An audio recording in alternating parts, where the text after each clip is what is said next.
It is not a parody of Chekhov. It is, though, inspired by Chekhov themes and characters that I've sort of put them into a blender and shaken them up. And it also, I wrote it because I was starting, as my hair has turned gray, to feel more like a Chekhov character.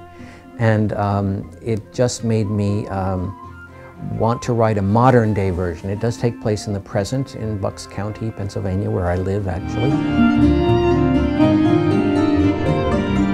I did have Sigourney Weaver in mind for Masha and Christine Nielsen in mind for Sonia. Early in my career, I often wrote with actors in mind, and I wrote, for instance, A History of the American Film with Sigourney in mind, because I went to school with her and knew her and thought she was great, and also with Beyond Therapy, and she did get to do that off-Broadway. As time went on, Sigourney was very much not available because she was having such a wonderful movie career. She almost did my play, The Marriage of Bette and Boo, for instance, but then wasn't available, and we would have had to wait for a whole season, and so we chose not to wait a year. But any case, in this case, I went back to thinking about Sigourney and Christine, and I am just thrilled that they both are available. It's the first time I've written with actors in mind in, I don't know, 15 years probably. Partially because I went to Yale School of Drama in the early 70s, and Sigourney Weaver was in my class, not as a playwright, but as an actress. I got very used to hearing actors read my scripts aloud. We had a class where that was done, and I just find it so useful to hear actors, as long as they're well cast, reading, you know, a first draft or a second draft, and I learn all sorts of things that you don't always pick up when you're reading it, because it is meant to be heard. So ever since Yale Drama School, I have tended to have readings. Usually I have a full draft, and I ask actors I know, or sometimes actors I've heard of, to do readings. And from that, then I discuss with the artistic director and friends and dramaturgs, how we thought the play went, where did it seem too long, all that kind of thing. So that's very much how I do it, kind of no matter where I am. With Miss Witherspoon, we had something like 4 readings, I think, and with this play, we also had roughly four readings, something like that. And sometimes the cast was the same, sometimes it was different. So that's kind of how I do it.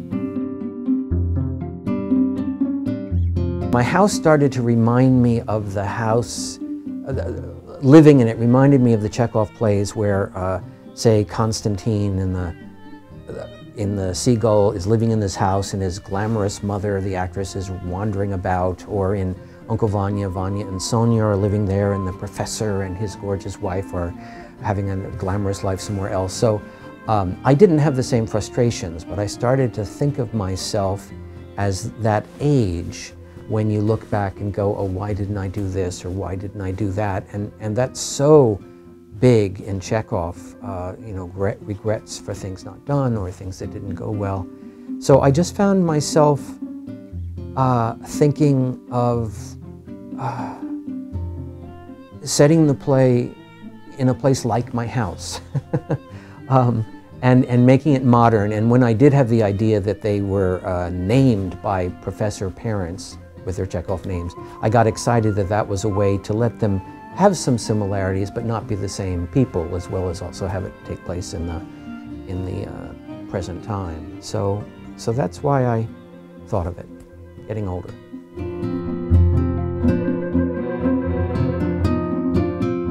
You know what's funny about costume parties? Sigourney, as a friend, loves costume parties. I don't love them. I guess I liked Halloween for a while, but around the time I was 11, I kind of lost interest in it or something. And so I don't know what I would go to as a costume. I know that I feel like Sigourney has invited me to several costume parties, not recently, but over the years. I don't know. I don't know what I would go. I can tell you the costume I remember most as a child, however. I went as the Mad Hatter and I had like a mop on my head for his hair, and then a hat on that, and I loved the Mad Hatter and Alice in Wonderland, so I did that when I was like 10. I would try not to go in costume. Oh, dead or alive people to dinner. I like that question. Thornton Wilder. I love Thornton Wilder. He went to school near here. I spoke at that school once. Who else? A professor that Emily and I had at Harvard named William Alford. He is such a dear man and a wonderful teacher and writer. Who else? Then I think I should liven it up. I think I should invite Tallulah Bankhead. And, someone else from the movies. Who could it be? Maybe Ingrid Bergman. I was going to say Marlene Dietrich, but I think Ingrid Bergman is so charming. So those four.